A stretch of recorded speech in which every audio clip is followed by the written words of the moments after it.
नमस्कार फ्रेंड्स, आज मेरे साथ हैं सब इंस्पेक्टर नितेश कुमार भाई। तो सर, हमारे जो नितेश भाई हैं भोपाल में अभी पदस्थ हैं कंट्रोल रूम में। तो सर, आप जिला बल में हैं ना? मैं सबसे पहले तो आपको भी नमस्कार बोलूँगा, है ना। और मैं जिला बल से सब इंस्पेक्टर हुआ हूँ इसमें सिलेक्ट पुलिस में। आप कहाँ से हैं सर? मैं प्रॉपर गंज बासदा का रहने वाला हूँ जी। तो कौन सी बैच से हैं सर आप? मैं 17 बैच हमारा बोला जाता है। और वैसे अगर पुलिस के उसमें बोला जाए तो 90 बैच कहला जाता है, 90वां बैच है हमारा। हम सिविलियन बच्चों के लिए तो हाँ, वो नहीं समझ सकते। हाँ, ट्रेनिंग जब वो अगर पुलिस में आते हैं तो उनको समझ में आ जाता है कि कौन सा बैच है। हेलो फ्रेंड्स, ये छोटा सा वीडियो मैंने आपको ये बताने के लिए बनाया है कि आजकल जितने भी स्टूडेंट्स हैं जब व्यापम और एमपीपीएससी की एग्ज़ाम की तैयारी कर रहे हैं, व्यापम में इन फ्यूचर सब इंस्पेक्टर की एग्ज़ाम बिल्कुल आना ही है। और मेरे चैनल का बेस भी क्या सब इंस्पेक्टर का इंटरव्यू है, मुझे तो ये लगता है।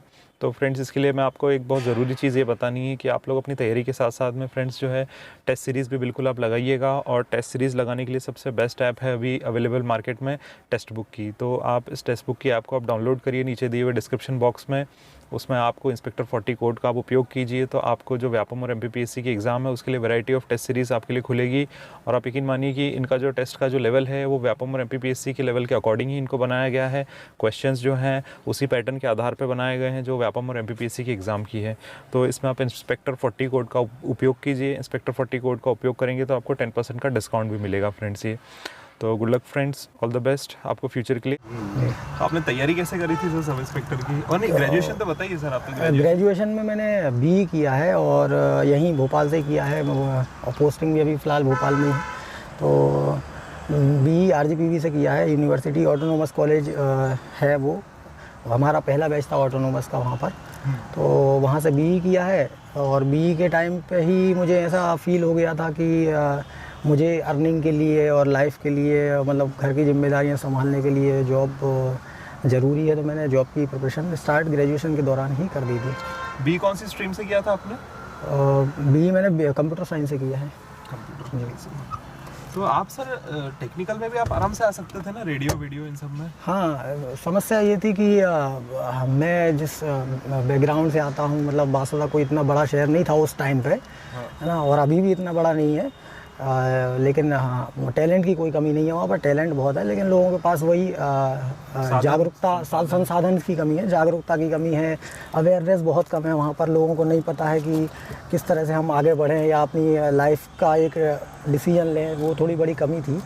सही है। तो और आपने कोचिंग कहाँ से करी सर?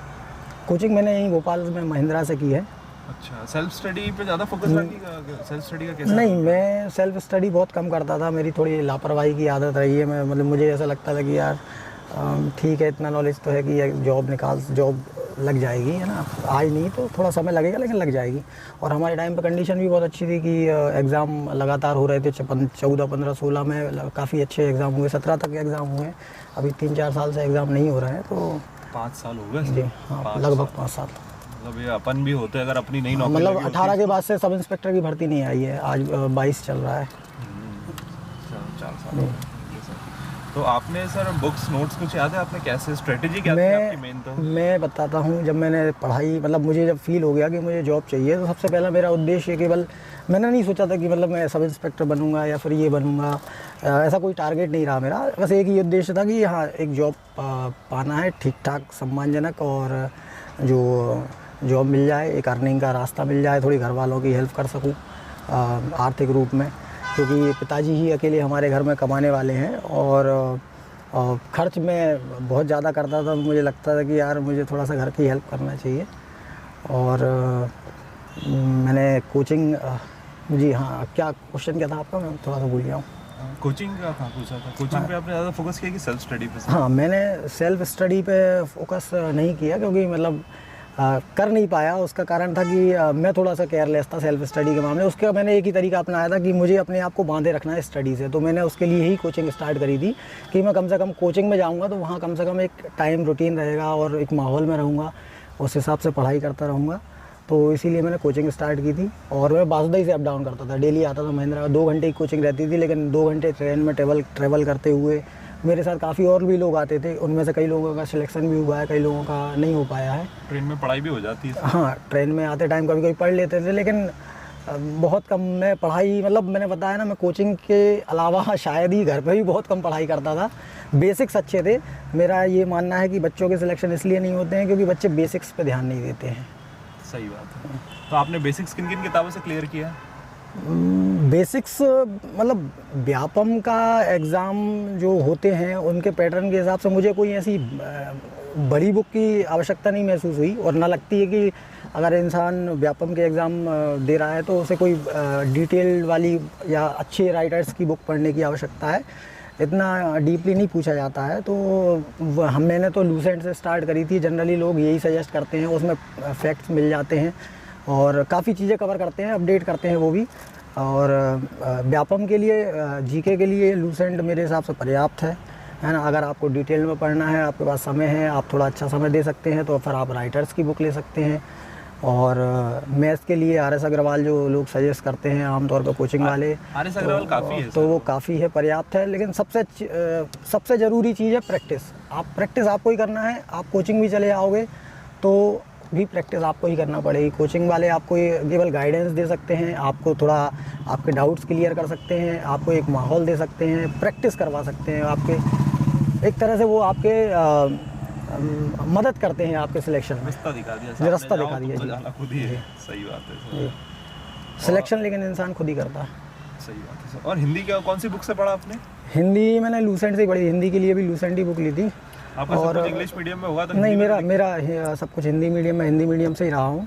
और हिंदी से ही था। मुझे हिंदी में इतनी समस्या नहीं थी। बाकी हिंदी मेरी ठीक ठाक है, ज़्यादा अच्छी नहीं बोलूँगा। हम जिस एरिया से आते हैं वहाँ हिंदी का ही माहौल उस समय था। और अभी भी वहाँ हिंदी मीडियम से काफ़ी लोग हिंदी मीडियम से ही आते हैं। इंग्लिश मीडियम तो ज़्यादातर शहर में आ जाते हैं पढ़ने के लिए। और सर, आपने फ़िज़िकल की तैयारी कैसे करी थी? फ़िज़िकल की तैयारी मैं इससे पहले सब इंस्पेक्टर से पहले फॉरेस्ट गार्ड था, तो बालाघाट पोस्टिंग थी मेरी। पचमढ़ी में उस टाइम पर ट्रेनिंग चल रही थी जब इसका फ़िज़िकल था। तो ट्रेनिंग ने काफ़ी हेल्प की। वहाँ ट्रेनिंग में पीटी परेड होती रहती थी, तो मेन पीटी के कारण वो थोड़ा सा फ़ायदा मिला इसमें। और फिर मैं थोड़ा प्रैक्टिस भी करता था हमारे यहाँ। अब वहाँ समस्या ये थी, वो फॉरेस्ट का एरिया है, तो हमारे जो फॉरेस्ट का ट्रेनिंग सेंटर था वहाँ पे ग्राउंड नहीं था, मतलब प्रैक्टिस करने के लिए। रोड ही थे, रोड पे दौड़ सकते हो आप। तो मुझे आलस आता था बाहर रोड पे कौन जाए। तो मैं क्या करता था, मैं एक टेनिस का कोर्ट बना रखा था। तो टेनिस कोर्ट के चारों मैंने उसको पेरीमीटर नाप रखा था कि इतना है। तो जब लास्ट फिजिकल का टाइम आया था तो मैंने उस पेरीमीटर के ही राउंड लगाता था।